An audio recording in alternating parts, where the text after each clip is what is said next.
à partir de 9h, 9h15, il y a eu une énorme fumée qu'on voyait d'assez loin, on ne comprenait absolument pas ce qui se passait.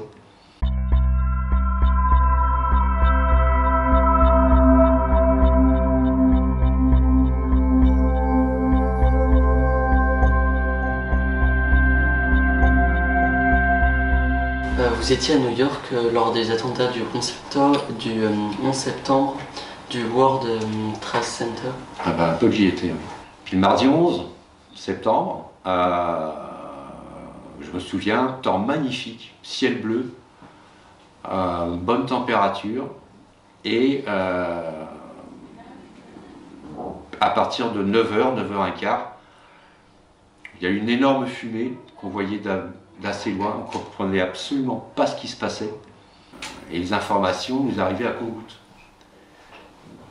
Après, les tours se sont effondrées. Ce qu'il faut savoir, que en haut des tours jumelles, il y a les émetteurs de radiotéléphonie, donc plus de téléphone portable. Les téléphones ne fonctionnaient pas bien, il n'y a que la ligne de fax qui pouvait fonctionner.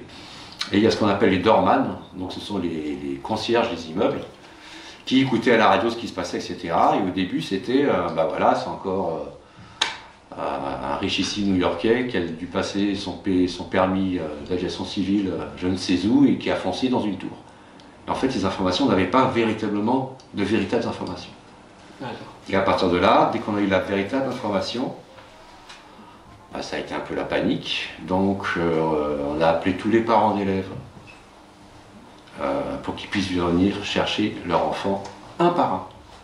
Et comme moi, j'avais pas classe à cette époque-là, j'allais chercher les élèves un par un dans les classes.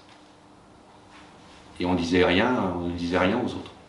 Donc ils voyaient leurs camarades partir et ouais, c'était un peu stressant quoi. Donc avec un contrôle de sécurité, savoir si c'était bien le père, la mère, le contrôle du passeport, etc., etc. Après je suis revenu chez moi et il y avait une odeur de métal brûlé, comme si on coupe un métal avec une disqueuse. Puis je revoyais les gens qui travaillaient dans les Twins revenir couverts de poussière, mais vraiment couverts de poussière. Je suis arrivé chez moi, j'ai allumé la télé, et puis là c'était 24h sur 24. Et effectivement, c'est là où on a vu les premières images, où il y a le premier avion qui percute la première tour. Donc ouais, ça a été une sacrée journée, quoi. Et pour les Américains, ce qu'ils ne peuvent pas comprendre, c'est que en fait les terroristes étaient educated, c'est-à-dire éduqués. C'est-à-dire qu'ils avaient suivi une formation supérieure, ils étaient à l'université. Donc ils ne pouvaient pas comprendre qu'avec une formation universitaire qu'ils avaient, ils pouvaient s'en prendre à des milliers de personnes en les tuant.